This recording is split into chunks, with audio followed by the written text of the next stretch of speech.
Bien, como pueden apreciar en sus pantallas, nos encontramos en la semana número 11 del curso de filosofía y aquí ya vamos a revisar una nueva disciplina filosófica. Bien, esta disciplina filosófica es la conocida como antropología filosófica, eh, es decir, el estudio que se realiza desde la propia filosofía respecto de cuestiones en torno a la naturaleza humana, a la naturaleza del hombre.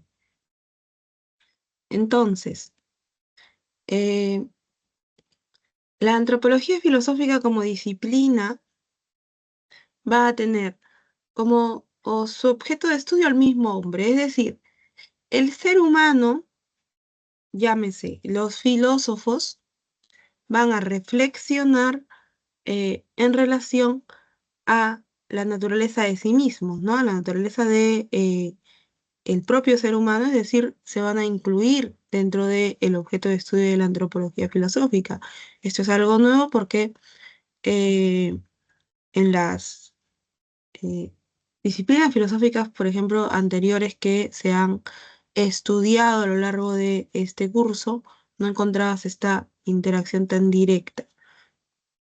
Bien, em, dentro de esta disciplina lo que se va a estudiar es cuál es, primero, la naturaleza del ser humano y también esto nos va a llevar a preguntarnos sobre cuál es la esencia de la existencia misma del hombre. Las preguntas eh, principales que pueden surgir a partir de esta disciplina se han dado incluso desde la filosofía clásica, es decir, la filosofía antigua, la filosofía griega. Bien, recordemos que en el periodo que se inaugura en filosofía griega, el periodo que se inaugura con Sócrates, es precisamente el periodo antropológico, es decir, eh, es un periodo en el que los filósofos se van a preguntar por cuestiones relacionadas con la propia naturaleza del ser humano. Bien, por eso es que tienes en pantalla preguntas tales como ¿qué cosa significa ser humano, ¿no? ¿Qué es el hombre?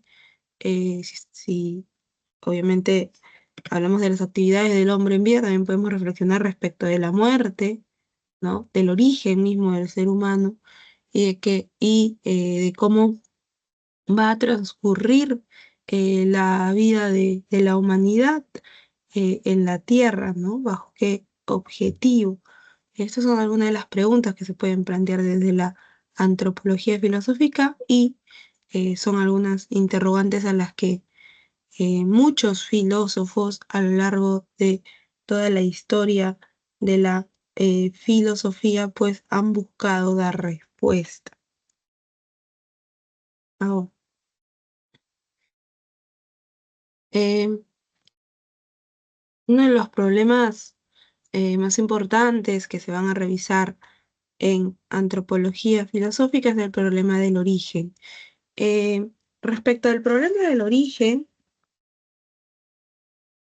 tenemos dos posturas clásicas que a la vez podemos decir que son posturas que se contradicen entre sí. Bien, esto es algo también muy común dentro de los planteamientos en la filosofía.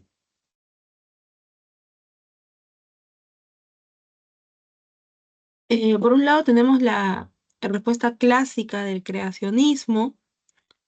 Eh, Sabemos pues por historia que la postura creacionista es la postura que entra en vigor durante el medioevo, es decir, durante la filosofía medieval.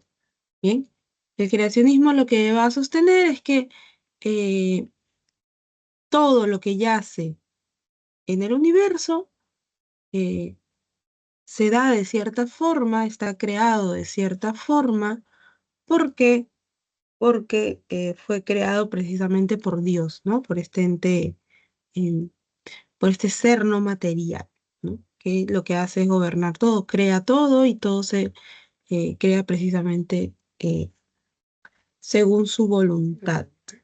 Bien, entonces, Dios, a quien crea, crea todo el universo, por lo tanto, crea el hombre, según las escrituras, crea el hombre incluso a su imagen y semejanza. Eh, Tenemos aquí, por ejemplo, en el creacionismo, uno de los más grandes representantes es el señor Agustín de Hipona, San Agustín, eh, uno de los padres de la iglesia. Eh, Agustín va a desarrollar una filosofía en la época medieval que va a tener muchos rasgos del planteamiento platónico, sobre todo en su concepción ontológica. Bien. Eh, y en la antropología filosófica, el planteamiento de Agustín va a estar muy, muy, muy cerca de eh, el planteamiento antropológico platónico, ¿no? Esta separación de alma y cuerpo también, esta separación de alma y cuerpo que ya se revisó durante la sesión dedicada a la filosofía antigua, la filosofía clásica, eh, respecto de la inmortalidad del alma, ¿no? Que el alma no perece, perece el cuerpo, y el alma cuando ya no tiene un cuerpo en el cual, digamos, vivir en el mundo sensible, lo que hace es volver al mundo inteligible, al mundo de las ideas, hasta esperar que pueda, pues, bajar, ¿no? De alguna forma otra vez al mundo material, al mundo sensible, y ya sabemos que este proceso en el que el alma se encuentra con otro cuerpo se conoce como reminiscencia, porque eh, digamos, se produce un trauma en donde el alma olvida todo aquello que aprendió en otras vidas, ¿no? Bueno, algo parecido también a lo que se sostiene desde el creacionismo respecto de la composición del ser humano, ¿no? También el ser humano se va a componer de alma y cuerpo y el alma va a tener esta característica platónica de ser inmortal. Bien, obviamente esto ya con cánones cristianos, el alma es inmortal y el alma lo que va a hacer cuando muere el cuerpo es pues ir al reino de los cielos en donde encontramos a Dios. Recordemos que Agustín tiene también esta concepción de las dos ciudades. Bien, eh, y esto también lo construye eh, esta propuesta.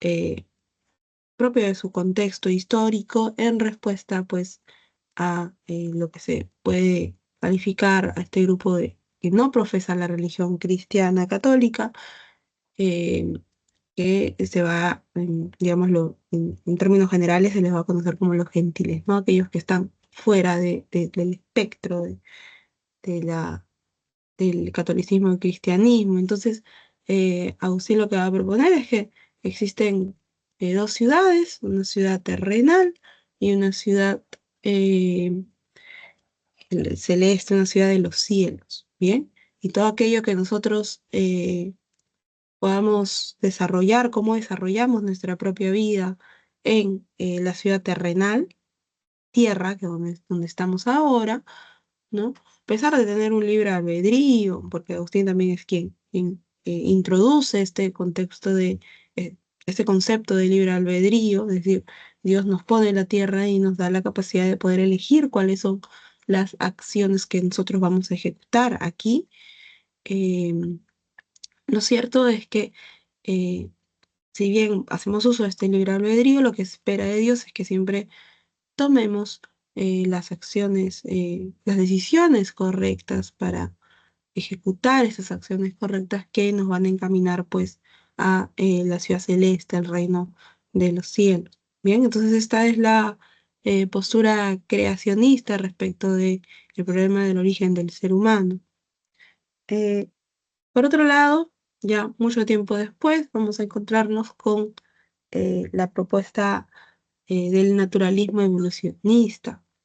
Bien, eh, esta propuesta también tiene se va a relacionar mucho con o algunos avances propios de las ciencias mismas que se van a dar a lo largo de la historia de la humanidad. Uno de los representantes de esta posición respecto del origen del hombre es Friedrich Engels. Eh, Esta posición nos va a decir que eh, no es que Dios, como ser supremo, bien, como ser omnipresente, como ser todopoderoso, haya creado al hombre a su imagen y semejanza, etcétera. No.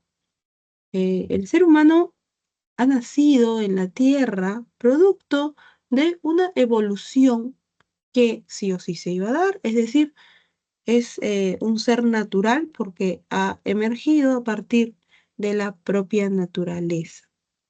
Bien, y aquí podemos pues claramente notar la influencia de muchas de estas teorías evolucionistas, ¿no? Que luego alcanza su cúspide con la teoría de la evolución darwiniana y la que viene acompañada de la teoría de el origen común. Em, en palabras de Engels, em, el ser humano va a sufrir obviamente una transformación, ¿no? Por eso es que se habla de una evolución natural. Sabemos que para que nosotros, los seres humanos, tengamos el aspecto, la estructura que se tiene hoy, tuvieron que pasar muchos, muchos siglos de evolución a partir de nuestros ancestros. Bien. em, y a partir de allí, lo que para Engels se puede considerar el momento en el que el hombre alcanza eh, la categoría de ser humano, digamos, esta situación es otorgada por el trabajo, ¿bien? Es decir, cuando el hombre empieza a desarrollar esta actividad, eh, va a poder generar ¿qué cosa? Va a poder generarse las condiciones necesarias para la vida humana. Es el trabajo un elemento fundamental para que, por ejemplo, se puedan crear objetos necesarios para la vida del hombre y evidentemente, ya esto obviamente en una etapa más contemporánea, el trabajo va a ser la fuente de riqueza, ¿no? La fuente de riqueza y que es desarrollada por el mismo ser humano. Se dice que incluso a partir de los trabajos, digamos, de estas actividades que eh, se va a realizar a lo largo de toda la historia de la humanidad, es que nosotros tenemos esta separación en la mano, ¿no? Que tenemos el dedo pulgar no pegado, sino eh, más lejano de los otros cuatro dedos, porque se empezaron a hacer trabajos manuales, ¿no? Y esta separación es lo que marca un hito, digamos, en- en la evolución o el desarrollo mismo del ser humano, ¿no? Y eso se puede relacionar claramente con la postura que defiende el trabajo como condición necesaria para hablar de la vida humana en su totalidad, de el ser humano o el hombre ya con eh, visto, bien, bajo la condición de ser humano, porque antes, digamos, en palabras de Engels, antes de esto, del desarrollo mismo del trabajo, pues no se alcanzaba todavía esta teoría de humanización.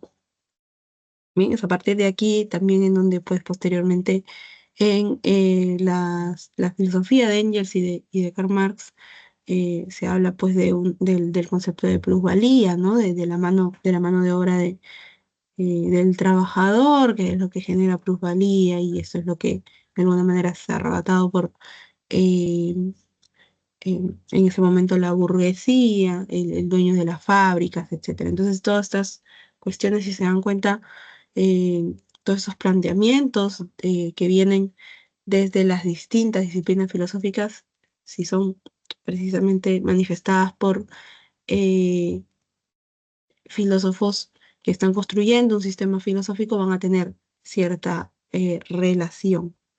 Bien, entonces estas son las dos posiciones respecto del problema del origen, el creacionismo y eh, la posición naturalista evolucionista. Luego va a venir otra- otro problema. Este sí va a ser muy comentado a lo largo de la historia, incluso am, digamos, hasta la actualidad todavía sigue siendo revisado, ¿no? El problema de la naturaleza humana. ¿Cuál es la naturaleza del hombre? ¿No? ¿Cuál es esa esencia que precisamente le brinda todas las características que debe tener como ser humano? ¿Bien? ¿Qué es lo que lo determina como ser humano? Em, Esta es la pregunta, ¿bien? Que se va a responder desde la filosofía clásica, la filosofía griega. En la época clásica, probablemente quien desarrolló mejor este planteamiento, quien buscó darle una respuesta más elaborada a esto, fue Aristóteles. Aristóteles, filósofo de la antigüedad, discípulo de Platón. Sabemos que Aristóteles se forma pues en la Academia Platónica, vive allí más o menos alrededor de 20 años, es decir, llega a los 17 años, se va a los 30, eh, 37 años luego de la muerte de Platón. Fue uno de los más destacados, si no el más destacado discípulo de Platón en el liceo, aprendió mucho, mucho de lo que sabía y mucho de su sistema filosófico, de su planteamiento en filosofía, pues él lo elabora en realidad en las filas de la academia. Sé que tras la muerte de Platón, eh, para todo el mundo era natural que quien lleve, digamos, a la academia como director, si se quiere, ¿no? Como cabeza de la academia, sea Aristóteles. Sin embargo, ya desde la época muy antigua podemos dar cuenta de que siempre está presente el nepotismo, porque de un momento a otro se, se entera de que el sobrino de Platón, que era uno de sus discípulos, pero que no era de los más destacados, iba a tomar la batuta de la academia. Entonces, frente a esto, Aristóteles deja la academia y deja Atenas con otros muy buenos amigos que también eran discípulos de Platón. Y pues empieza una travesía, él ya era muy conocido, entonces es llamado por muchos emperadores, muchos reyes, para que pueda ser maestro de sus hijos, sobre todo. Y aquí es donde tiene uno de sus más grandes alumnos conocidos eh, a lo largo de la historia, y es Alejandro. Bien, Alejandro, quien posteriormente va a ser Alejandro Magno, fue alumno de Aristóteles en su juventud, entre su niñez y su juventud, ¿no?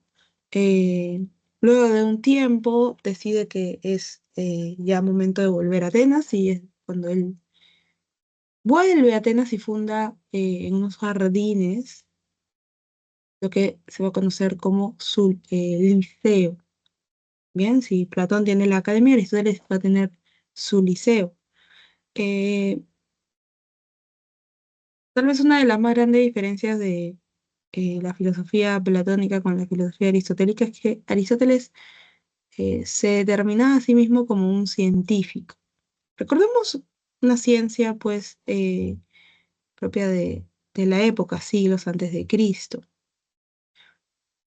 Entonces, su plan para su liceo era, obviamente, tener es, estudiantes, que posteriormente algunos de ellos van a ser sus discípulos más destacados, pero además, eh, r- con la ayuda de estos estudiantes, redactar enciclopedias respecto de las ciencias, ¿no? Como unos estudios mucho más profundos en ciencia. Por eso es que a Aristóteles le debemos, por ejemplo, clasificaciones, ¿no? Clasificaciones incipientes, clasificaciones, digamos, eh, una de las primeras clasificaciones en los distintos ámbitos de las ciencias.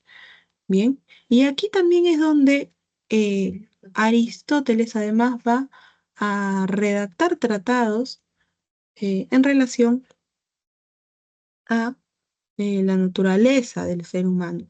No va a dedicar específicamente uno de sus textos eh, a estudiar de manera mucho más detallada esto, pero alrededor, por ejemplo, de sus textos em, englobados dentro de materias como la política o la ética, vamos a encontrarnos con aquellos rasgos fundamentales que, según Aristóteles, debe presentar o presenta el mismo ser humano. Bien, por eso es que una de las frases, o digamos, una de las concepciones que más estudia respecto de la filosofía aristotélica es esta que nos dice que el hombre es un ser racional, ¿no? Y vamos a ver cómo es que construye, bien, eh, esto. Luego, sabemos pues por historia de la filosofía que eh, ya en la última etapa de la filosofía antigua, de la filosofía clásica griega, los polis van a entrar en una etapa de crisis en donde esta crisis se va a volver una crisis social, económico, política, filosófica también, una crisis de pensamiento. Eh, y aquí es donde, bueno, luego de que surjan algunas escuelas filosóficas que quieran preguntarse sobre esta situación, pues luego va a surgir otra etapa fundamental dentro de la historia y por lo tanto también dentro de la filosofía misma, que es la etapa medieval. Y aquí vamos a encontrar también una respuesta al problema de la naturaleza humana o de la esencia, ¿no? ¿Cuál es la esencia del ser humano? Y después la respuesta judio-cristiana.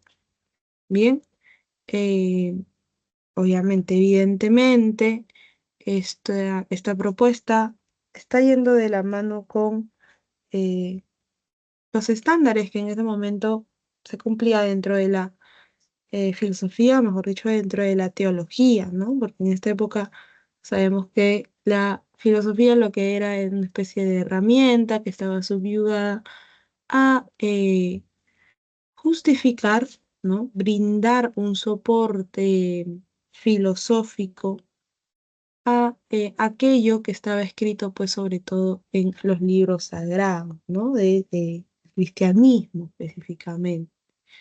Entonces, para la posición judío-cristiana, el hombre, en primer lugar, fue creado por Dios, ¿no? Por este ser perfecto, omnipresente, símbolo de toda bondad, etcétera. Este ser es quien crea al ser humano. Entonces podemos decir que el hombre es una criatura divina y además como Dios crea al hombre a su imagen y semejanza, el hombre va a tener algunas características que Dios haya querido eh, poner en él. Bien.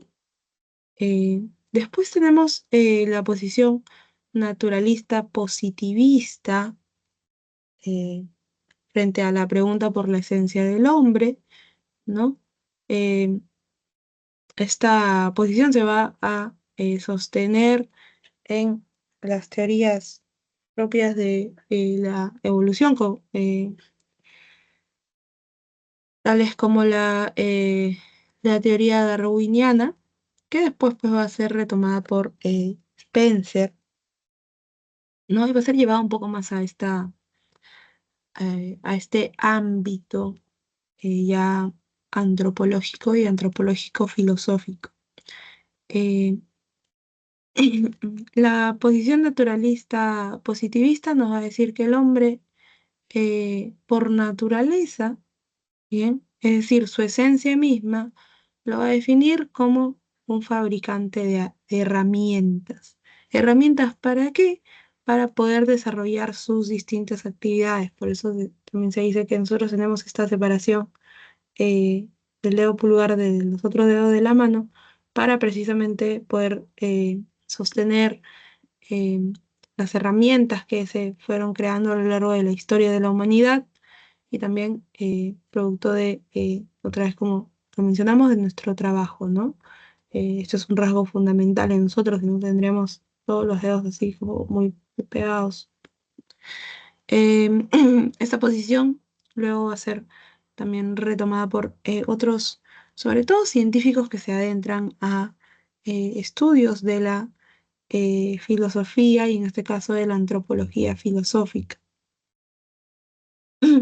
Tenemos además la posición espiritualista del señor que tienes aquí abajo en la pantalla, el señor Max Scheler. Eh, Scheler en su propuesta antropológico-filosófica va a introducir un término que es que es el espíritu. Bien, Las- muchas de las posiciones previas a esta propuesta de Scheler siempre hablaban de un alma y un cuerpo, ¿no? Es decir, un cuerpo, una extensión y una razón, si quiere.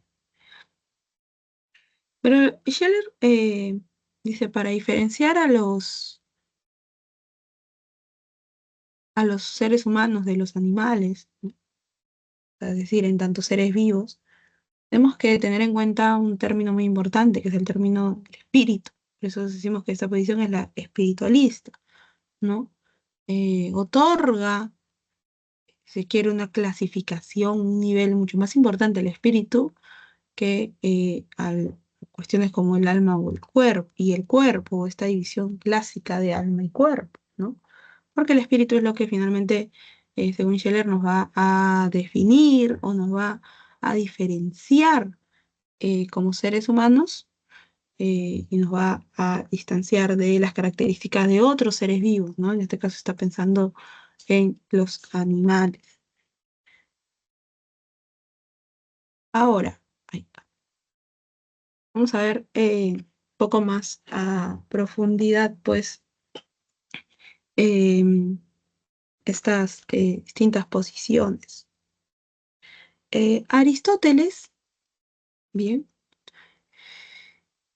nos va a hablar de las características del ser humano, sobre todo en textos tales como la ética y la política.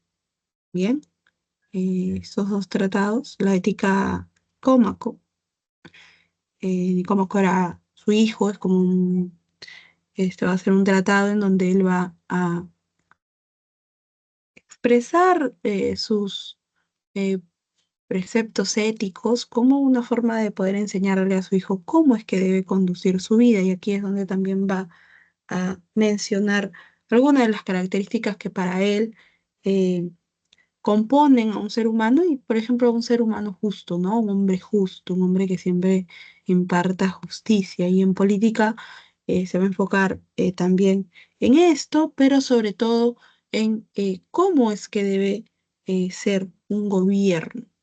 Bien, porque está hablando, pues, propio de su época, se está limitando a cuestiones que ve dentro de su polis. Bien, recordemos que en la época clásica, en la época de la filosofía antigua, vamos a hablar de polis. Sabemos que polis significa ciudades. Entonces, cada filósofo es parte de una polis y va a ver, por ejemplo, en este caso, si Aristóteles está hablando sobre em,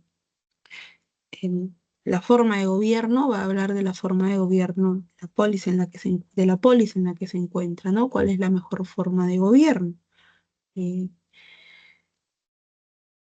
y aquí va a hablarnos, por ejemplo, del ser humano en tanto ciudadano y en tanto gobernante. ¿Bien? Pero digamos que el factor común eh, fundamental sobre el que nosotros vamos a, con Aristóteles, después definir otras cuestiones como un buen gobernante, un buen ciudadano, etcétera, es que el hombre, el ser humano, se va a diferenciar, ¿no?, de todos los animales, que, eh, digamos, de la manera más básica. Nosotros como seres humanos también somos parte de la naturaleza, por lo tanto tenemos algunas características compartidas con los otros seres que yacen en la naturaleza, en la realidad, es decir, los animales. Pero eh, el hombre se va a diferenciar de los animales porque el hombre, ¿qué cosa tiene? Tiene razón, es decir, tiene logos. ¿Bien? Logos es un vocablo griego que en realidad significa muchas cosas, ¿no? En las sesiones anteriores eh, dimos cuenta de que muchas veces logos significaba teoría, ¿no? Pero en este caso, en esta situación, cuando hablamos de logos, eh, en este caso logos va a significar eh, razón, ¿ya? ¿Qué es lo que posee el ser humano? Posee razón. ¿Los animales poseen razón? No. Entonces esta va a ser una de las características que nos diferencia de los animales, ¿ya? Entonces, por eso es que dicen, bueno, el ser humano es un animal racional. Eh, esta racionalidad va a empujar al ser humano a querer vivir agrupado, ¿bien?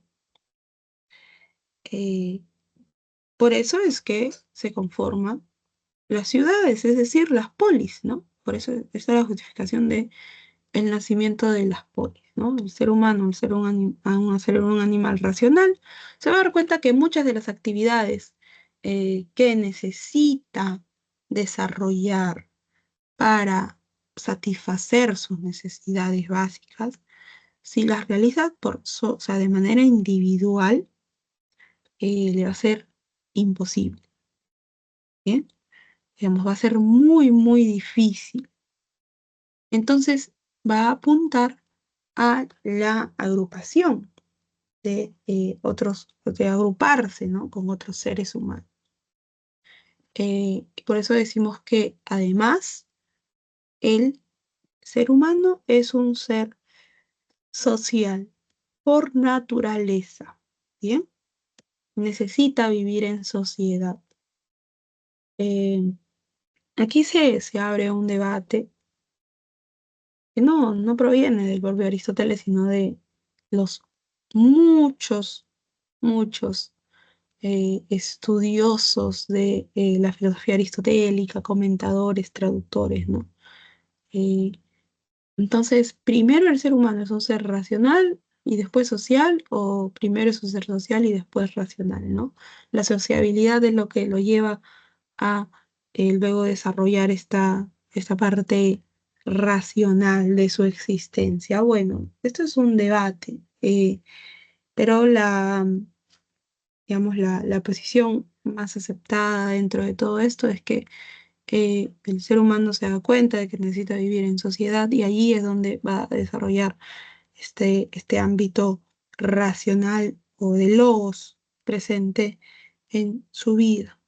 Bien, así es como con estas dos características de ser racional y ser social, el ser humano se va a agrupar en lo que conocemos como polis y, por ejemplo, va a poder eh, elegir, ¿no? De alguna forma, cuál es la mejor forma de gobierno para su polis, ¿no? Esto ya lo va a desarrollar mucho más a profundidad Aristóteles en La Política, ¿no? El texto que nos va a hablar de las formas de gobierno, de las características del gobernante, del buen ciudadano. Y, por ejemplo, dentro de la forma de gobierno predilecta por Aristóteles es una forma de gobierno mixta, ¿no? Para no caer en vicio ¿no? En estos dos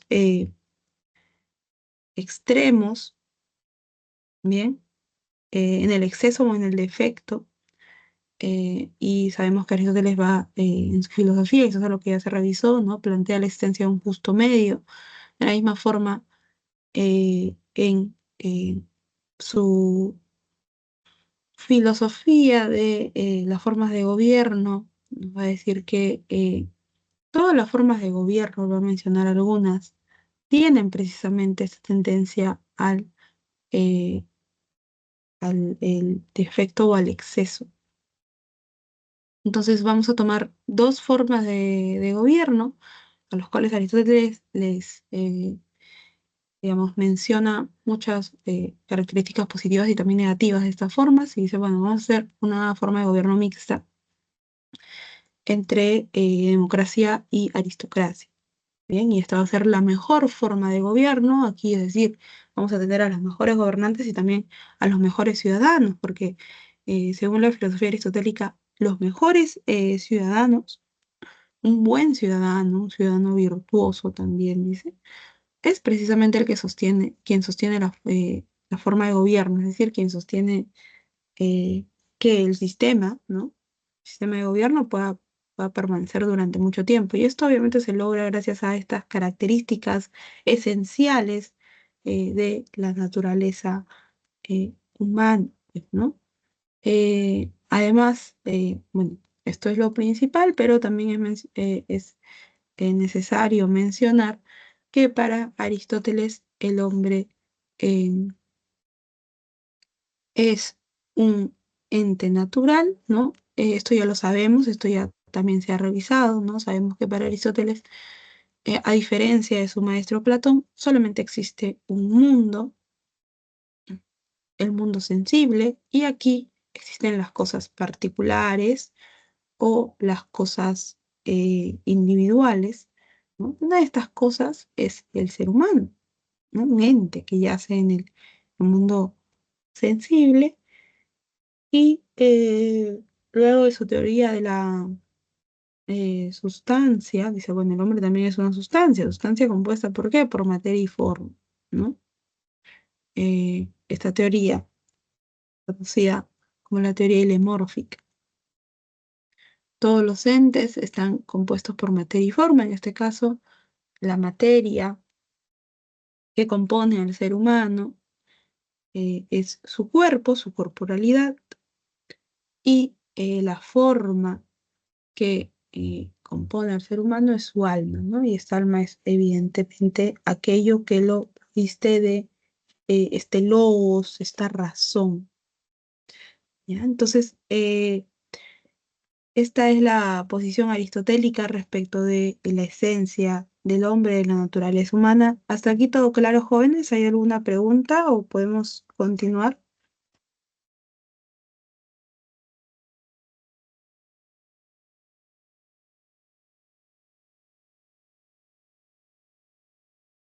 Bien, todo claro, avanzamos. Eh, Luego vamos a avanzar bastante más, ¿no? Y como ya mencionamos al inicio, eh, luego bueno, vamos a tener la versión judio-cristiana, ¿no? En frente a eh, la cual sostiene que el hombre fue creado por Dios, ¿no? En su omnipresencia, en toda la voluntad divina, eh, que bueno, luego Dios nos da estas cuestiones de libre albedrío, pero siempre buscando que nosotros actuemos de acuerdo a lo que Él querría para nosotros para poder alcanzar pues la vida eterna en la ciudad celeste, en el reino de los cielos. ¿Bien?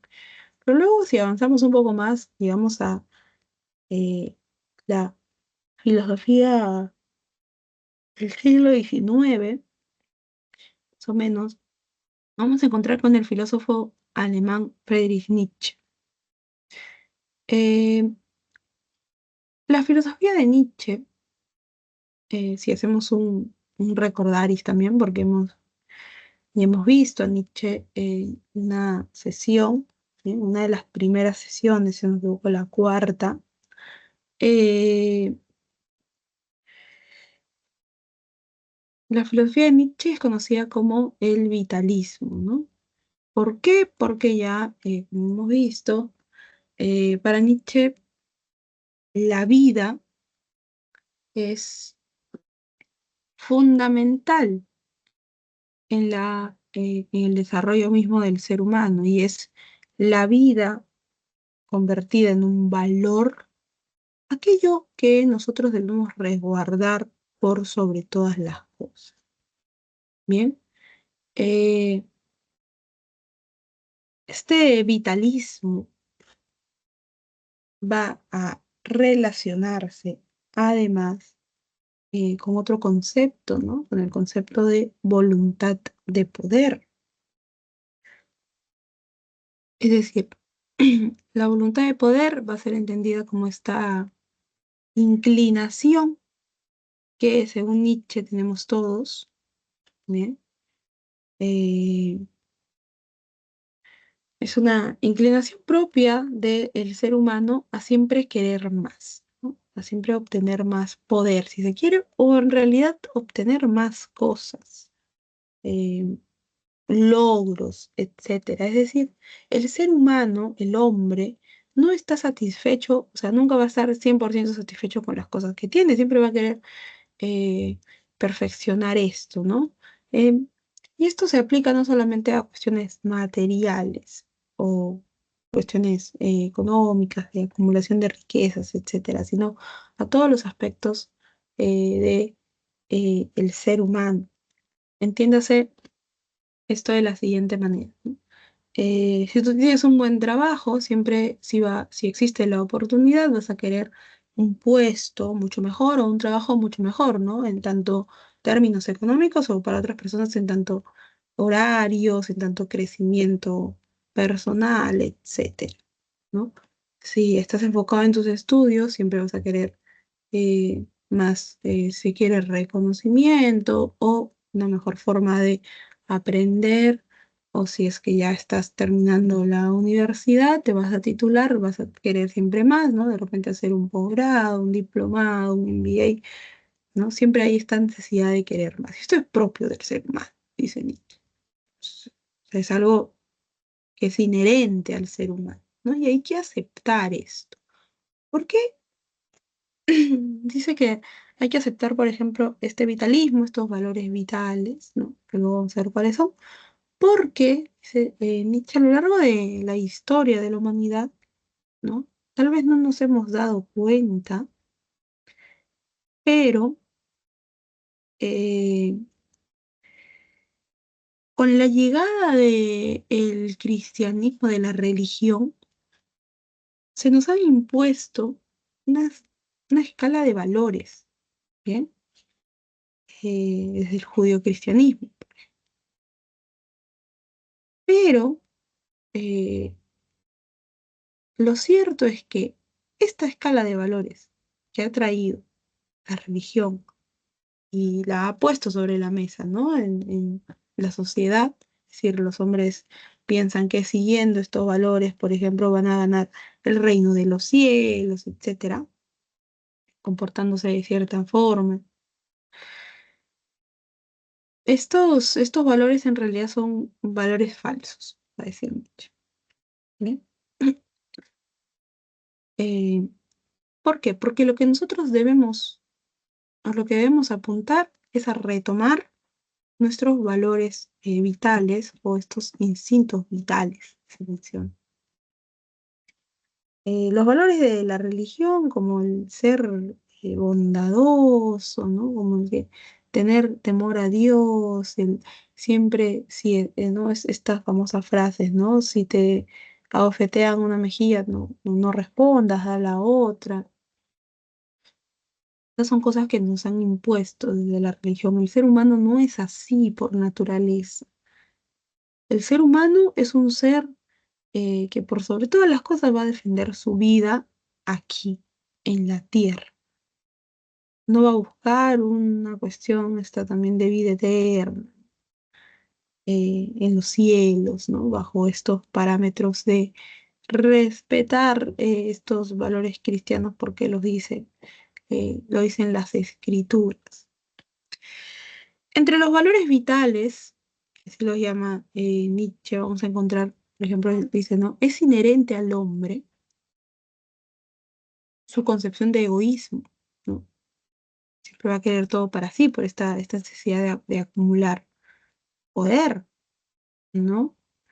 Eh, pero con con la llegada de los valores cristianos se ha visto ese tipo de valores tales como el egoísmo, tales como la envidia también. eh, Se los ha visto de manera negativa, cuando en realidad estos valores vitales estaban presentes en el ser humano antes de que lleguen los valores judio-cristianos. Bien, entonces lo que se ha hecho es que esta naturaleza, ¿no? Digamos, la naturaleza real del ser humano ha sido cada vez más suprimida. ¿Para qué? Para darle paso a estos valores creados por la religión, ¿no? Eh, y esa forma es como emerge la figura de un hombre decadente, ¿no? Conocido también como un hombre débil, ¿no? Porque está pues dentro de esta especie de prisión de los valores cristianos, no va a reconocer su propia naturaleza y la capacidad que esta naturaleza precisamente le brinda para alcanzar sus objetivos como ser natural eh, que posee instintos vitales. ¿Bien? ¿Qué es lo que debe buscar el hombre? Debe buscar despojarse de esto, ¿no? Por eso es que uno de sus más famosos textos, y probablemente cuando nos mencionen a Friedrich Nietzsche, este es uno de de los textos uno de los primeros textos que viene a nuestra mente, ¿no? El Así habló Zaratustra. A lo largo de este libro va a hablar de las experiencias, pues, que pasa el protagonista, ¿no? Esta parte, lo que nos va a decir Zaratustra es que eh, Dios ha muerto, ¿no? Muchas veces esta frase, Dios ha muerto, se toma muy literal y ha convertido a Nietzsche en, si se quiere, la imagen predilecta, ¿no? de algunas personas que no profesan religión alguna, es decir, de muchos grupos de ateos. Sin embargo, eh, digamos, la frase no hay que tomarla tan literal, porque lo que quiere decir Nietzsche con esta frase, este famoso texto, es que los valores que ha impuesto la Iglesia, bien, son falsos, sí, son los valores falsos los que deben eh, no tomarse en cuenta. Sin embargo, eh, las actividades del ser humano se han desarrollado de tal manera que incluso con la imposición de estos valores, el ser humano actúa de otra manera, o sea, de una manera totalmente distinta, no respetando estos valores que ha dictado la religión, ¿no? Por eso dice, bueno, Dios ha muerto, ¿no? Porque supuestamente la ejecución de estos valores, ¿no? El tomar en cuenta estos valores, nos va a asegurar el reino de los cielos, es decir, estar cerca de Dios. Pero ni aún así se han respetado al 100% dichos valores, ¿no? Que Entonces hay mucha más razón para reemplazar o para eliminar estos valores de la religión y volver pues a los valores vitales, ¿bien? Que los valores vitales son los que estructuran precisamente la esencia humana, la naturaleza propia del ser humano.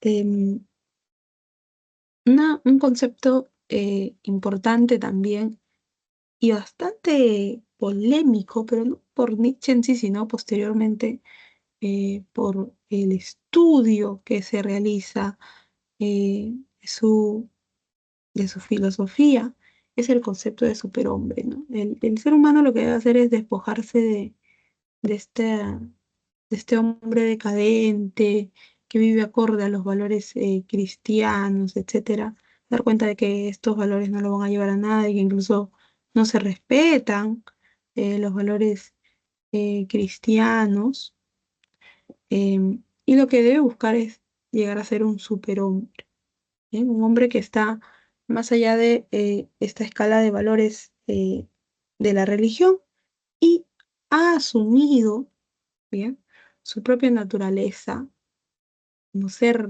natural y que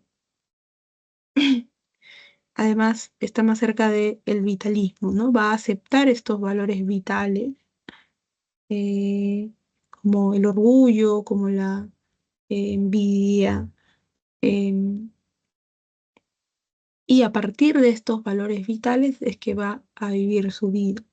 Va a vivir su vida, incluso, dice Nietzsche, de una manera tan satisfactoria eh, que no le va a tener miedo a otro concepto importante dentro de la filosofía nietzscheana, al eterno retorno. Algo muy importante es que, a diferencia de otros filósofos contemporáneos a él, que ya en ese momento hablaban de ideas de progreso, para Nietzsche, Nietzsche critica esta idea de progreso, ¿bien? Y nos va a decir, en realidad, en lugar de esta cuestión de progreso, lo que vamos a hablar es de un eterno retorno. Pero ese eterno retorno va a ser satisfactorio solamente para el superhombre, porque se ha despojado de todo este manto eh, que lo cubría, que no lo dejaba ver cuáles eran cuál era primero la naturaleza del ser humano y cuáles eran los valores que acompañaban esta naturaleza, ¿no? El vitalismo. Y el superhombre va a vivir una vida y experiencias que lo van a satisfacer tanto, no tener miedo a dar esta, darse esta experiencia también de eterno retorno, ¿no? Si es que tiene que volver a vivir esas experiencias humanas, ¿no? Eh, Él sabe que no va a tener ningún problema, no va a tener ningún temor, no va a decir, bueno, esto lo hubiera hecho de manera distinta, tal vez, ¿no? Para obtener un mejor resultado, no, porque todo lo está haciendo bajo los parámetros de los valores vitales. Ahora, es precisamente esta figura del superhombre, la figura muy, muy polémica, ¿no? Porque sabemos por historia que eh, Nietzsche es muy enfermo y durante los últimos tiempos es cuidado por su hermana y obviamente ya no producía textos porque sufrió también daño a nivel emocional y mental, ¿no? Estaba muy enfermo, muere. Muchos de sus textos se publican de manera póstuma o sin que él sepa. Y parece ser, bien, que la hermana de Nietzsche tenía algún tipo de relación, algún tipo de acercamiento eh, con los miembros del Partido Nacional Socialista. Entonces, cuando se publican póstumamente muchas obras de Nietzsche, se dice que en realidad hubo esta intención bien de tomarlo, ¿no? Como el filósofo que identifique pues a este partido, ¿no? Esta tendencia que posteriormente pues en Europa triunfa de alguna manera. Entonces, esta interpretación y esta relación que se menciona mucho entre la filosofía nietzscheana y las ideas propias, la ideología propia del Partido Nacional Socialista, no parten, bien, es importante dar cuenta de que no parten del propio Nietzsche, sino de interpretaciones posteriores y también que un sistema filosófico que por sí, cuando hablamos ya de un sistema dentro de la filosofía, suele ser muy importante, muy grande, que este sistema se haya presentado como una razón para fundamentar bien eh, todas todo lo que viene después dentro de un partido, ¿no? Pero hay que quedarnos con contenido tal y cual lo tenemos. Digamos, el comentario fue sobre todo porque a veces cuando uno intenta repasar aquello que encuentra en clase, ¿no? Y podemos ponernos a googlear, a buscar textos, entradas en blogs, notas, etcétera.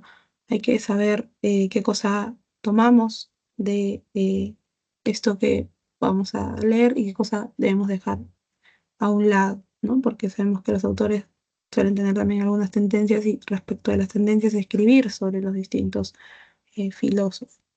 Bien. Entonces, esta es la propuesta nietzscheana respecto de la naturaleza propia del hombre, que si se quiere también encaja dentro de lo que se vio pues en la sesión dedicada a la filosofía contemporánea.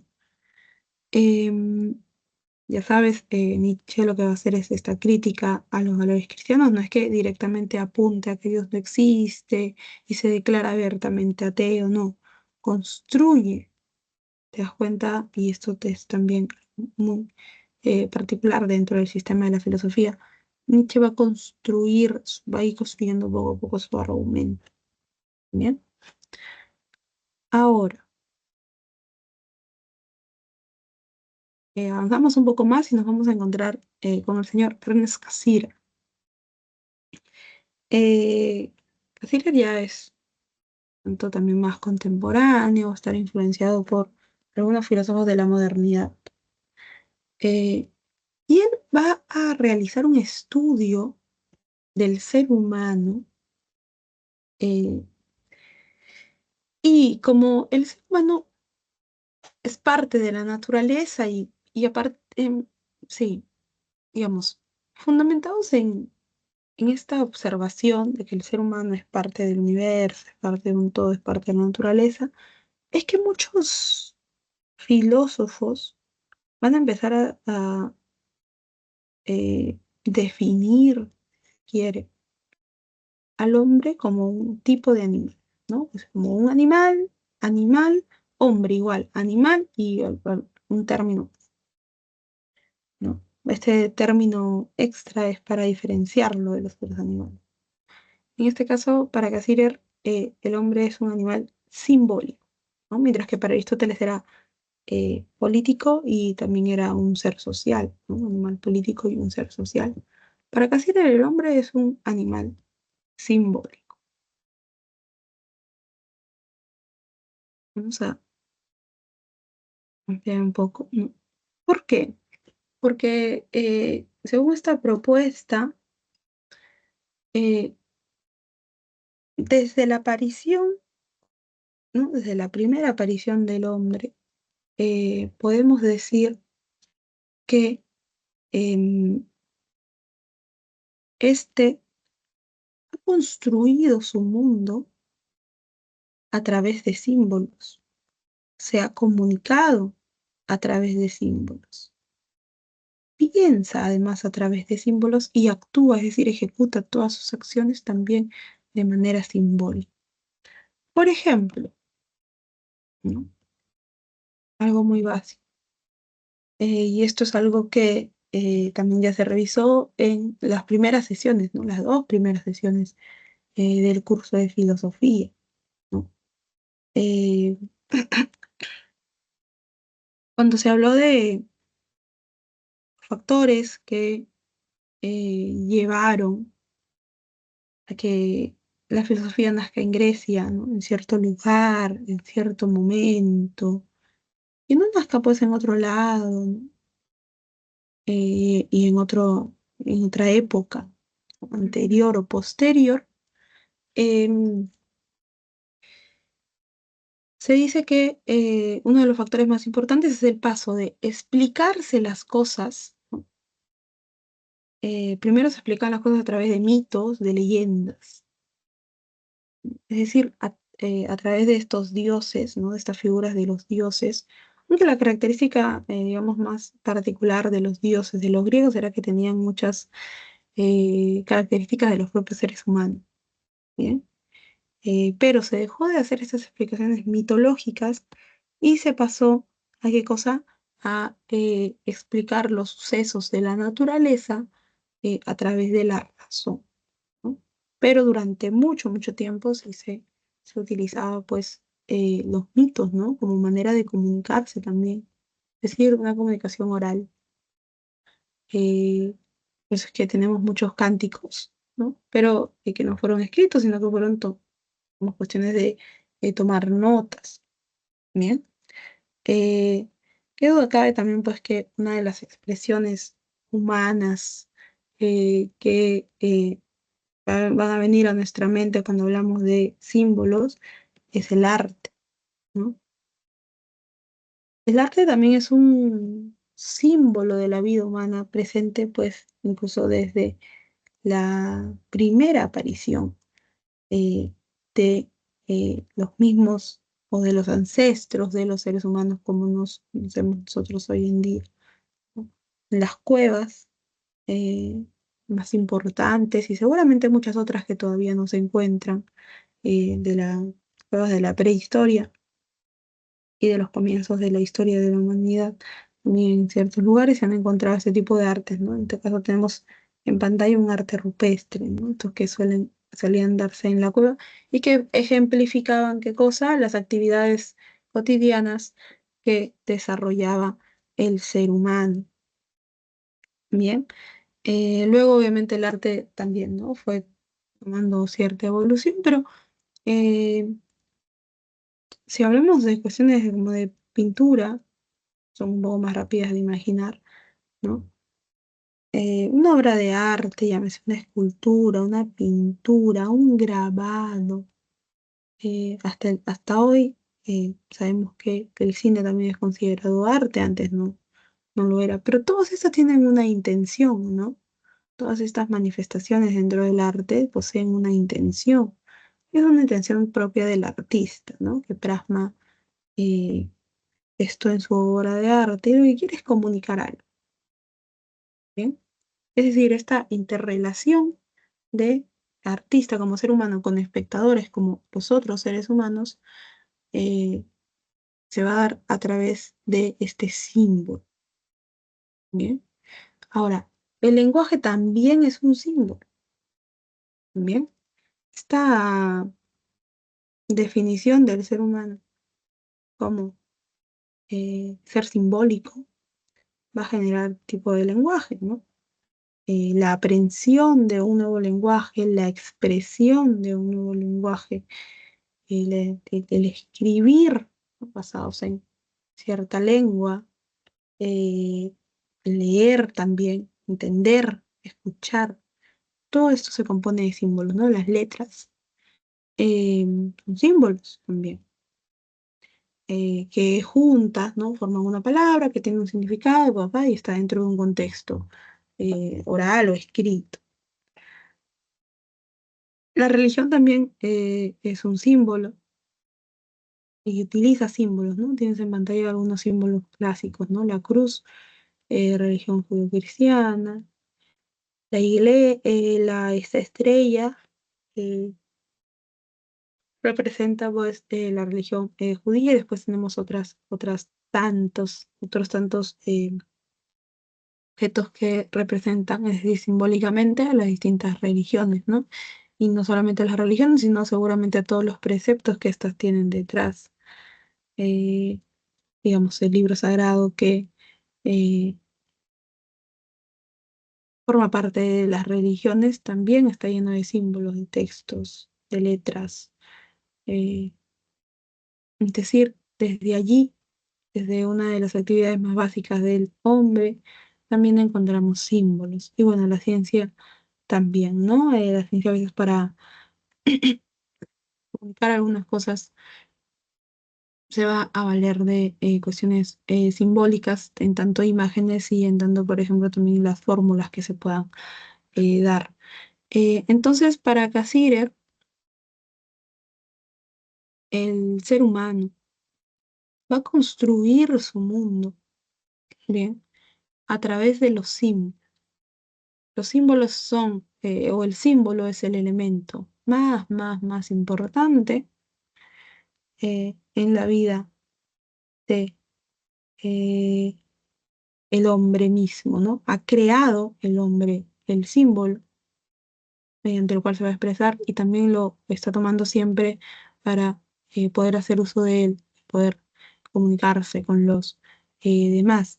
Porque además el símbolo ha ayudado, bien, a construir el mundo y también a interpretarlo. O sea, con el símbolo del ser humano va a poder conocer su propio mundo, interpretarlo y a la vez también modificarlo. Es decir, a través del uso de cada vez los símbolos que pueda adquirir, va a poder modificar este mundo. Bien, ahora llegamos ya un poco también de época un poco más contemporánea y tenemos la propuesta de este señor filósofo Max Scheler, que en primera instancia nos va a definir al hombre como un ser espiritual. A ver, ¿qué es lo que dentro de toda la propuesta de Scheler, es lo más importante? Bien, antes de Scheler, se decía que el ser humano, ¿no? Tenía un compuesto, un elemento racional, ¿no? Y la cuestión racional, entiéndase, la alma y esas cosas, compuesta solamente por razón, y por otro lado, su extensión, su cuerpo, ¿no? Pero ella le dice, mira, nos estamos olvidando de algo muy importante, ¿ya? O sea, sí, podemos decir que hay un componente racional y un componente obviamente de extensión de cuerpo en el ser humano, eso no se puede negar, pero hay un elemento muy importante que no se está tomando en cuenta, va a decir Shelley, y es el aspecto espiritual del hombre. Es decir, hay un elemento que es el espíritu dentro de la naturaleza del ser humano, ¿ya? Y el espíritu incluso va a tener, según Scheller, un nivel mayor al de razón y extensión, ¿bien? Digamos, va a tener una posición, se quiere mucho más importante, ¿bien? ¿Por qué? Porque el cuerpo eh, va a entenderse como el aspecto biológico, ¿no? Bueno, pero los animales, o sea, los otros animales, y si hablamos en términos aristotélicos, los animales, ¿no? Que yacen en la naturaleza también tienen un cuerpo. Entonces, en este aspecto biológico, vamos a ser igual que los animales. Bueno, le dice, bueno, pero la verdad es que también tenemos una dimensión, pues, de alma, ¿no? De razón. Aquí se encuentran, pues, los instintos, las pasiones. Y dice, bueno, sí, pero ese tema de el alma, ¿no? En el alma solamente se van a ver las cuestiones más inmediatas, ¿no? Suplir las necesidades más inmediatas. Eh, pero por eso es que necesitamos una dimensión de la naturaleza humana mucho más específica, y esta es la dimensión espiritual. Bien, Eh, es el elemento más elevado, ¿no? O sea, está mucho más arriba que eh, el alma y el cuerpo, porque eh, esto va a trascender estas cuestiones de lo inmediato y lo biológico y nos va a llevar ¿a qué cosa? Nos va a llevar a un contacto, según Scheller, con lo más universal. Bien. Eh, y es precisamente esta dimensión espiritual lo que nos puede llevar a representar el mundo, a conocer el mundo, a captar el mundo de una forma en la que seguramente no vamos a poder hacerlo con las otras dimensiones del ser humano. Es decir, hay una capacidad de objetivación, si se quiere, ¿bien? Objetivar o representar el mundo. Eh, ¿Por qué? Porque mm, nosotros, como hombres, vivimos en el mundo, pero también tenemos la capacidad de pensarlo, es decir, eh, de poseerlo de alguna manera, ¿bien? Y reflexionar sobre él. O sea, no es que somos eh, sujetos que yacen en el mundo y solamente observan. No, al ser seres espirituales, al tener una dimensión espiritual, podemos reflexionar sobre el mundo. ¿Y podemos llamar a cambios respecto del mundo? Sí, ¿no? Se puede dar. Pero todo esto a saber de nuestra dimensión, pues, espiritual. Bien. Eh, y esta capacidad de representar o de objetivar el mundo se va a poner de manifiesto en las actividades propias del ser humano. Tales como el desarrollo en las artes, el desarrollo en la ciencia y el desarrollo mismo en la filosofía. ¿Por qué? Porque, por ejemplo, a través de cuestiones como el arte, eh, podemos dar cuenta de la intención del hombre, llámese hombre, es decir, todos los seres humanos, a interpretar cuestiones del mundo, ¿no? Por eso tenemos artes dedicados a distintos elementos de la realidad misma, ¿no? Tenemos un arte que puede representar alguna problemática de la sociedad, ¿no? Los artistas a veces se vuelven una especie de activistas ahora que es tan necesario, por algún tema específico. Eh, y esto no solamente lo vemos en el terreno de, por ejemplo, el tema de la pintura o de las artes plásticas, sino de todas las artes, ¿no? La música, etcétera. Y eso ha sido pues algo que se ha dado durante mucho, mucho tiempo, pero que ahora, digamos, al dar cuenta de que el mundo pasa por muchas crisis dentro de muchos aspectos, por ejemplo, ambientales, sociales, en relación a em, problemáticas sociales específicas y también problemáticas mundiales, ¿no? Ya por cuestiones de geopolítica, por ejemplo, esta declaración de guerra entre algunos países, masacres que se están dando contra pueblos en algún lado del mundo.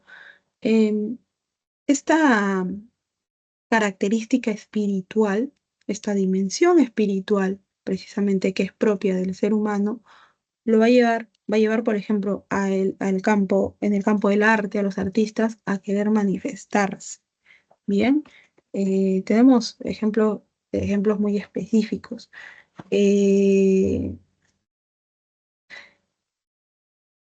Dentro de la música, y es algo que también lo que nosotros podemos dar cuenta fácilmente, eh, hay algunos músicos a lo largo del mundo que han expresado, por ejemplo, su apoyo a causas sociales de geopolítica, ¿no? Digamos, uno de los temas más trascendentes dentro de estos problemas que afectan actualmente al mundo. Después está la cosa palestina frente al problema de localización geopolítica con el Estado de Israel. Y muchos de los artistas mundialmente conocidos emprendieron en algún momento y siguen hasta hoy sosteniendo un apoyo frente a ello, ¿no? frente a la causa palestina y a los derechos humanos de los palestinos. Eh, y en términos de la filosofía y de la propuesta antropológica filosófica de Scheller, podemos decir que eh, estas personas, estos artistas, eh, tu- estuvieron en la capacidad de manifestarse de esa manera porque tienen precisamente una dimensión espiritual que los lleva a representar el mundo, objetivar el mundo y también poder actuar de cierta manera, de cierta forma, bien, para construir a sí mismos este mundo. Bien, esta es una de las, digamos, de las actividades humanas en donde muy rápidamente podemos encontrar esta capacidad de objetivación, si se quiere. Eh, ahora, también como ser espiritual, obviamente esta dimensión espiritual nos independiza y nos diferencia cabalmente frente a los otros animales, ¿no? Porque el espíritu nos lleva a desarrollar esta capacidad de reflexión frente a nuestras acciones, ¿no? Mientras que los animales responden sobre todo una cuestión instintiva, eh, el ser humano ya, eh, según la propuesta de Scheller, lo que va a hacer es diferenciarse de manera muy directa de las acciones a las que a las que puedan responder eh, eh, los otros animales, ¿no? Porque posee el ser humano libertad, eh, un sentido de libertad en sus acciones, pero también una cuestión de responsabilidad. eh, Frente a las mismas. Entonces debe existir un equilibrio entre la libertad propia que tenemos a partir de ser considerados seres espirituales eh, con este acceso a los valores, si se quiere, ¿no? Es que como em, este espíritu no es solamente algo que nos compone, no es algo solamente que nos lleva precisamente a desarrollar este tipo de actividades en donde podemos representar el mundo y reflexionar sobre el mundo, sino también es una responsabilidad a ver cómo es que vamos a desarrollar nuestra vida, ¿bien? Eh, a partir de estos elementos que nos componen. Eh, el espíritu nos da libertad, sí, pero digamos, esto puede ser, pues, darse como un arma, si se quiere, de doble filo, en donde eh, tal vez eh, podamos elegir de alguna forma mal y no respetar ciertos valores que sí podrían, pues, o serían los adecuados para esta trascendencia que, a la que está apuntando el espíritu y llevaría nuestro camino por otro lado. Bien. Eh, y ahora un concepto importante dentro del espiritualismo de Scheller es el concepto de autoconciencia. Al nosotros objetivar o representar nuestro mundo, y nosotros al ser parte del mundo, nos estamos objetivando a nosotros mismos. Bien, es decir, hay una capacidad de autorreflexión. Reflexionamos sobre el mundo, pero nosotros al ser elementos, al ser individuos que formamos parte del mundo, también tenemos esta capacidad de autoconocernos y esta capacidad autorreflexiva, es decir, de reflexionar sobre nuestras propias acciones, sobre nuestro propio eje. Bien, entonces, esto en términos generales es la propuesta espiritualista de Scheller respecto de cuál es la esencia, la naturaleza propia del ser humano. Bien, ahora ya vamos a irnos a un momento mucho, mucho más contemporáneo, con la propuesta que realiza el señor que tienes en tu pantalla, el filósofo canadiense Charles Taylor. Bien, quien es conocido sobre todo por su filosofía del reconocimiento. Eh, en la obra de Taylor vamos a encontrar, eh, digamos, la obra de Taylor se va a configurar dentro, obviamente, de una problemática mucho más actual respecto de eh, conceptos como identidad y reconocimiento. Bien, pero podemos decir que la pregunta principal, la pregunta transversal de la obra de este filósofo es eh, ¿qué es lo que significa actualmente ser humano? ¿No? Y este autor va a identificar una problemática, ¿no? En épocas actuales, en épocas contemporáneas, vamos a dar cuenta de que el ser humano se ha centrado mucho en el yo, una cuestión muy individual. Por ejemplo, cuando habla de su vida siempre es cuestiones de desarrollo personal, ¿no? ¿Qué quiero para mi vida? No sé, si te enfocas en cuestiones laborales, siempre buscar la perfección en eso, pero siempre es una cuestión de yo. Solamente me refiero a mí. Cada uno dice tiene su vida, cada uno tiene su propia verdad, ¿no? Y esto nos lleva a un relativismo en donde todo vale, ¿bien? Eh, esto se va a conocer como un relativismo cultural, ¿no? Ya no podemos hablar de una verdad, porque cada uno va a tener su verdad, cada uno va a tener una versión de un mismo tema. Eh, luego, lo que va a hacer Taylor es hablar de un origen histórico de ese término del yo, ¿no? Eh, digamos, eh, el antecedente es el yo compuesto por eh, cánones divinos. Pero luego, cuando se inaugura una etapa en la historia y en la historia de la filosofía conocido como Ilustración, vamos a volver la mirada hacia el ser humano y se va a buscar este concepto de yo en el mismo hombre. Eh, luego, más o menos ya en el siglo XIX, ¿no?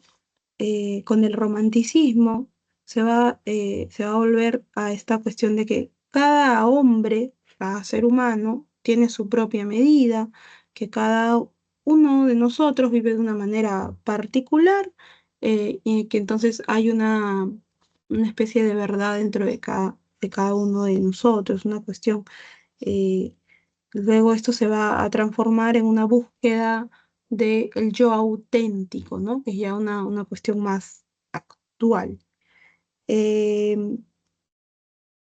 entonces aquí es donde va a emerger la política, si se quiere, o el término del reconocimiento.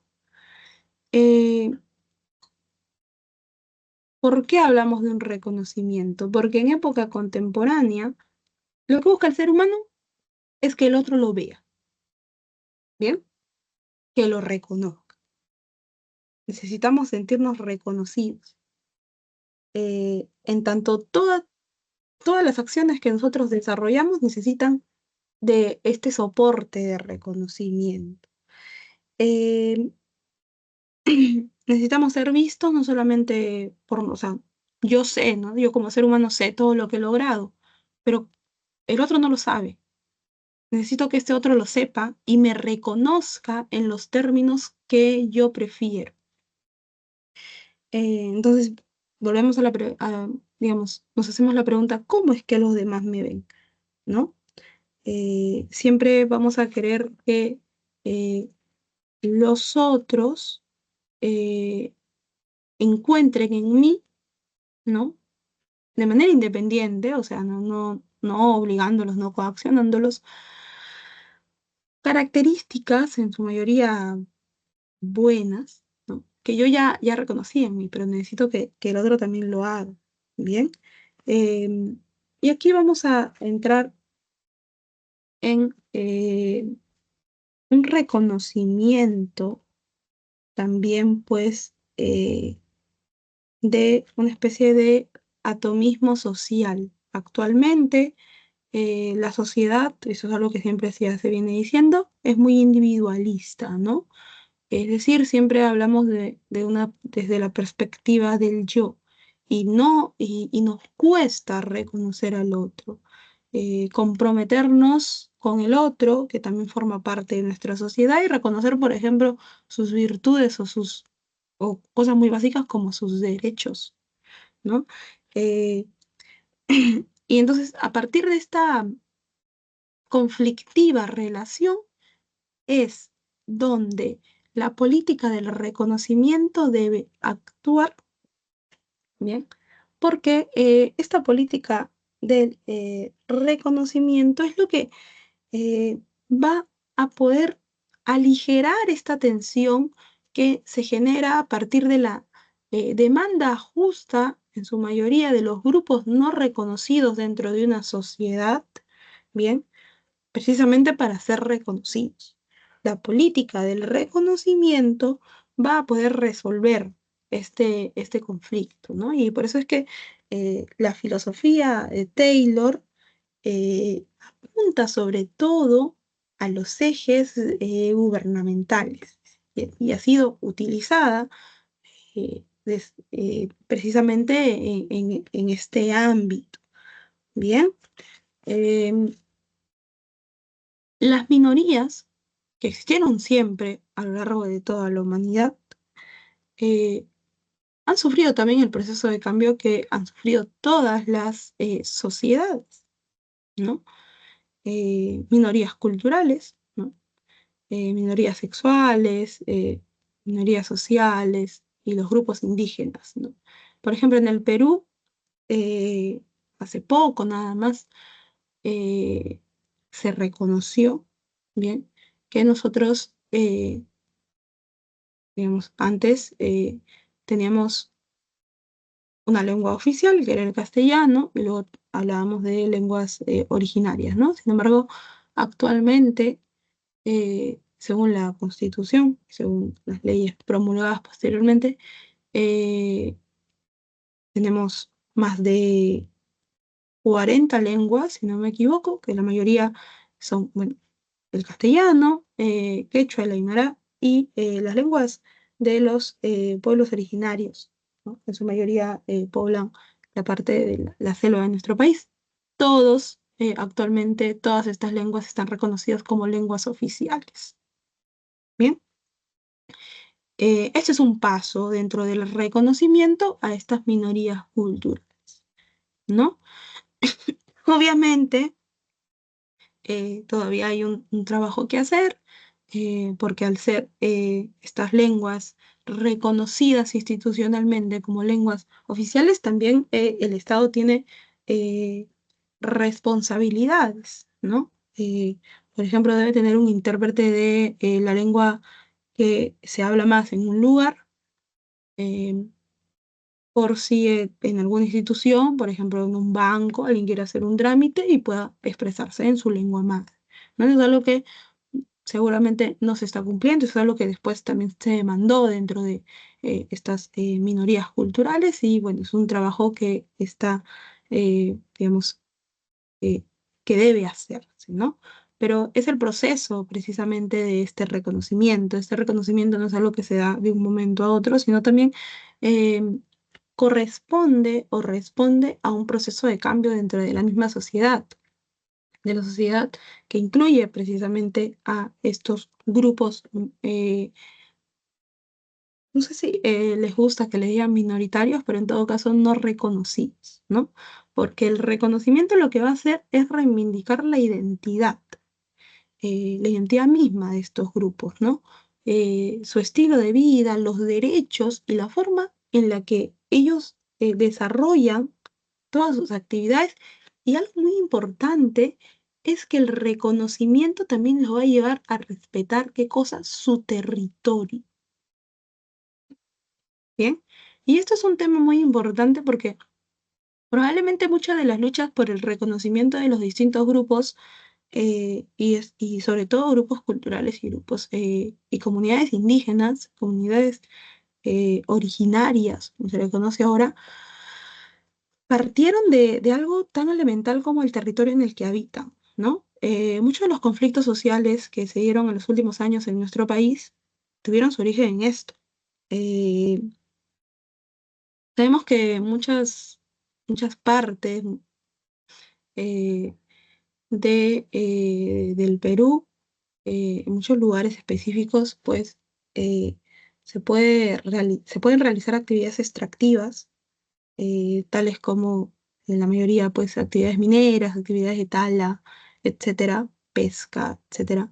Pero no se contemplaba, ¿qué cosa? No se contemplaba la existencia de comunidades alrededor de los lugares que se querían explotar. Y esto llevó a conflictos y reclamos de los habitantes de estos lugares, de estas comunidades, de estas sociedades, frente al Estado, ¿no?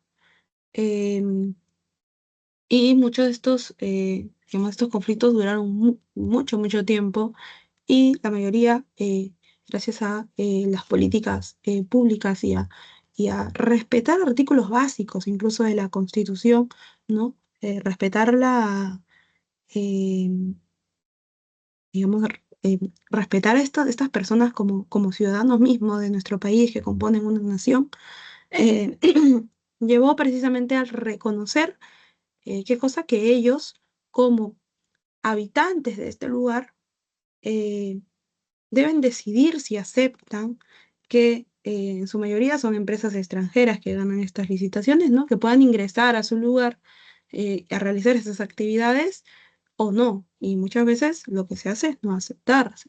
Y esto se tiene que respetar, ¿no? Em, Ahora, otra, otra propuesta muy interesante eh, de Taylor es el concepto de multiculturalismo. ¿Por qué? Porque durante mucho tiempo eh, se hablaba de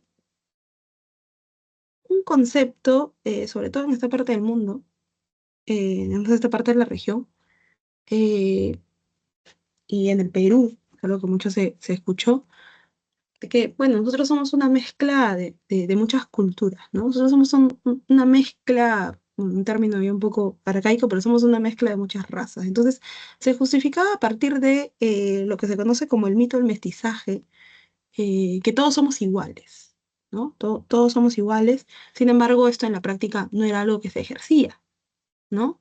Eh, digamos, existieron muchos casos de discriminación por eh, eh, digamos, a partir de distintos escenarios. Entonces, eh, obviamente esto no corresponde o no respeta esta política de reconocimiento, por lo tanto, ya no se habla mucho de esto, sino se habla de un multiculturalismo, ¿bien? Es decir, aceptar que dentro de las sociedades actuales vamos a tener distintas culturas. Esas culturas pueden convivir entre sí, sí, pero hay que respetar que cada cultura tiene sus propias maneras de vivir, sus propias maneras de ejercer sus actividades dentro de un territorio, ¿bien? De manifestarse también cuando algo no les gusta eh, y también pues de manifestar sus modos de vida, ¿bien? Y esto apunta más sobre todo a proteger a las minorías étnicas o culturales, pero esto siempre a partir de las políticas públicas, es decir, es una labor del Estado. O sea, sí, nosotros como ciudadanos también debemos asimilar estas cuestiones, pero sobre todo es una labor que le va a corresponder al gobierno o al Estado. Por último, algo muy importante también que no está presente aquí, pero eh, la propuesta de Taylor nos dice finalmente que el diálogo es un elemento fundamental, bien, para que se puedan afrontar digamos, la diversidad presente, la diversidad en general presente en las sociedades actuales, ¿no? Sin esta predisposición al diálogo no vamos a encontrar, no, digamos, no vamos a solucionar muchos de los conflictos que puedan presentarse. Bien, jóvenes, hasta aquí todo claro. ¿Hay alguna pregunta? ¿Podemos seguir?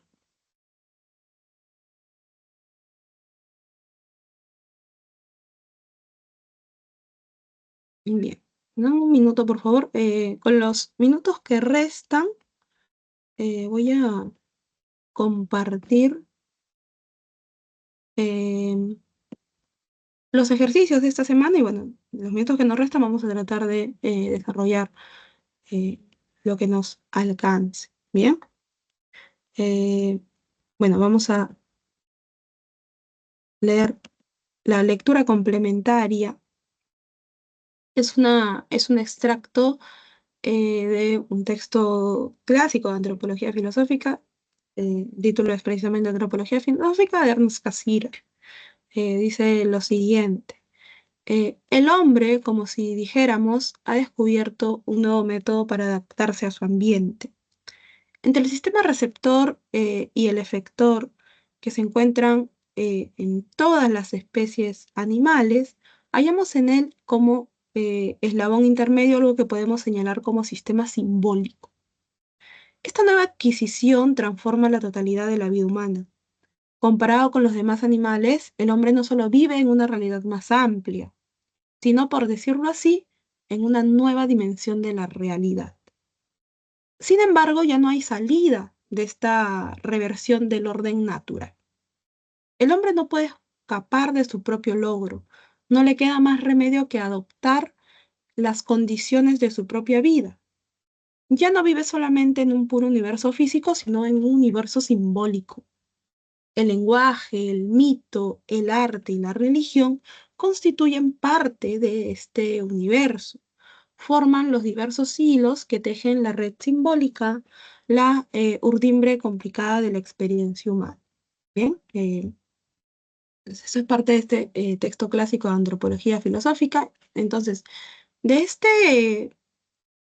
este fragmento podemos inferir, ¿no? ¿Qué cosa? ¿Acaso que el arte y la religión limitan la actividad física del hombre? ¿O que el universo simbólico enriquece la experiencia humana? ¿O que el sistema receptor del hombre le permitió evolucionar? ¿O tal vez que el lenguaje humano carece de importancia para el hombre? ¿O que es mejor alcanzar la perfección en el uso del sistema receptor? ¿Cuál sería aquí la alternativa correcta respecto del fragmento que acabamos de leer de Cassirer? ¿Sí? Recordemos que cuando mencionamos a Cassirer, pues, digamos, lo mencionamos como un autor que eh, va a proponer, ¿bien? El símbolo digamos, el símbolo como un elemento muy importante dentro de la vida del ser humano y por eso lo define como un animal simbólico, ¿no? Como un ser simbólico, perdón. Entonces, a partir de este fragmento, lo que podemos decir es que el universo simbólico, ojo, el universo simbólico al cual el ser humano se adentra y ya no puede retroceder. ¿Por qué no va a retroceder? Porque precisamente el darse cuenta de que está en un sistema simbólico va a enriquecer su manera de expresarse frente al mundo. Bien, entonces la alternativa correcta es la letra B en la lectura complementaria. Eh, Ahora, ejercicio número 1 nos dice, según Carmela, es absurdo seguir creyendo que el hombre ha sido creado por Dios a su imagen y semejanza, ya que toda la evidencia científica que se ha reunido desde hace más de un siglo contradice esa idea. Por el contrario, lo más lógico es pensar que el hombre ha ido adquiriendo las capacidades a través de un largo proceso de miles de años. Respecto al problema del origen del hombre, el punto de vista de Carmela coincide con cuál posición. ¿Acaso con los planteamientos del multiculturalismo, o con la teoría del evolucionismo naturalista, o con la concepción creacionista, tal vez con la tesis de la generación espontánea, o con los postulados del materialismo histórico. Bien, si Carmela está negando que la posibilidad de que el hombre ha sido creado por Dios, dice, bueno, no, los avances en la ciencia me indican que esta posición no se puede sostener, ¿no? Em, es más lógico pensar que el hombre se ha construido en tanto sus características a partir de un proceso que ha tomado mucho, mucho tiempo, ¿no? No como nos dicen las escrituras de una creación divina que tomó crear el universo en 7 días, ¿no? O sea, no. Estamos hablando de un proceso de miles y miles de años. Entonces, este punto de vista respecto del problema del origen del hombre, evidentemente coincide con la teoría evolucionista naturalista, ¿no? Que se sostiene en Darwin y después la que va a tomar también Spencer para desarrollar su propuesta. Entonces, el ejercicio número 1, la alternativa correcta es la letra B. Ejercicio número 2. Valentín y Sofía son dos compañeros que luego de su clase de filosofía debaten acerca de las distintas posturas respecto de la esencia del hombre. Por un lado, Valentín considera que el hombre no es superior a los animales y no se diferencia significativamente de ellos. Incluso cree que es inferior por ir en contra de su naturaleza biológica. En cambio, Sofía sostiene que el ser humano es muy distinto debido a su capacidad para crear, por ejemplo, poemas, pinturas, y por haber desarrollado distintas formas de interpretar la realidad que lo rodea, ¿no? Las ideas de estos dos amigos, Valentín y Sofía, entonces, acerca de la naturaleza humana, son afines a qué posturas. O sea, vamos a ver, ¿no? Respectivamente, ¿no? De uno y de otro. ¿Acaso Valentín estaría de acuerdo con Scheller y Sofía con Aristóteles? ¿O Valentín estaría de acuerdo con Cassirer y Sofía con la propuesta de San Agustín? O tal vez Valentín estaría de acuerdo con lo dicho por Nietzsche y Sofía estaría de acuerdo con lo dicho por Cassirer, o estarían de acuerdo respectivamente con lo planteado por Friedrich Engels y por Max Scheler. Y por último, ¿acaso estarían de acuerdo cada uno con la posición aristotélica y después con la posición de Engels, ¿no? ¿Qué es lo que podríamos decir aquí? Bueno, Valentín dice que el hombre no es superior a los animales. ¿Por qué no es superior a los animales? Porque no se diferencia de manera significativa de ellos. Incluso dice que es inferior por ir en contra de su naturaleza biológica, ¿no? O sea, está actuando en contra de esta naturaleza que lo forma como ser biológico. Pero Sofía dice que no, que el ser humano en realidad es muy distinto eh, a los animales porque tiene una capacidad para crear, ¿no? O sea, y esto es lo que lo diferencia, dice, de los animales, según Sofía, ¿no? ¿Qué filósofo, en primer lugar, si nos enfocamos en lo expresado por Valentín, qué filósofo nos dice que el hombre es un ser biológico, pero que por algunas cuestiones no sigue precisamente su propia naturaleza, ¿no? Eh, digamos, este sería el filósofo con el que estaría de acuerdo Valentín. Y por otro lado, Sofía va a decir que el ser humano tiene una capacidad para crear, por ejemplo, poemas, pinturas y poder interpretar la realidad de distintas formas, ¿no? Que el filósofo nos habla precisamente de estas actividades que a la vez van a llevar al ser humano a interpretar el mundo. Estaría de acuerdo Sofía con esta posición. Entonces, el primer filósofo evidentemente es Nietzsche y el segundo es Cassirer, ¿no? O sea, el primero, Valentín estaría de acuerdo con esta posición nietzscheana de que el ser humano es un ser biológico, es un ser que por su propia naturaleza a lo que va a apuntar es a valorar la vida, o sea, la vida como el valor esencial, luego vienen los otros valores vitales, pero que lamentablemente, producto de, pues, de la cultura occidental y de lo impuesto por la religión, el hombre se ha visto obligado de alguna forma a seguir estos valores que son los valores que no le pertenecen naturalmente, ¿no? Sino que han sido impuestos. Y lo que debe hacer es despojarse de ellos y abrazar su naturaleza biológica y sus valores vitales, ¿no? Y por otro lado, de lo dicho por Sofía, claramente nos está hablando de el hombre como ser simbólico, en palabras de Ernst Cassirer, a través precisamente de estas actividades que se pueden conocer como simbólicas. eh, lo que se va a hacer es, pues, digamos, interpretar el mundo. Bien, parece que ya eh, nos ganó el tiempo. Voy a volver a eh, compartir las diapositivas. En específico, tienes en pantalla las claves de evaluación de esta semana, bien, de la lectura complementaria y de los ejercicios em, de esta semana. Muchas gracias a todos por su presencia y atención el día de hoy. Les deseo un buen inicio de semana y nos vemos pues en la siguiente sesión. Que tengan un buen día.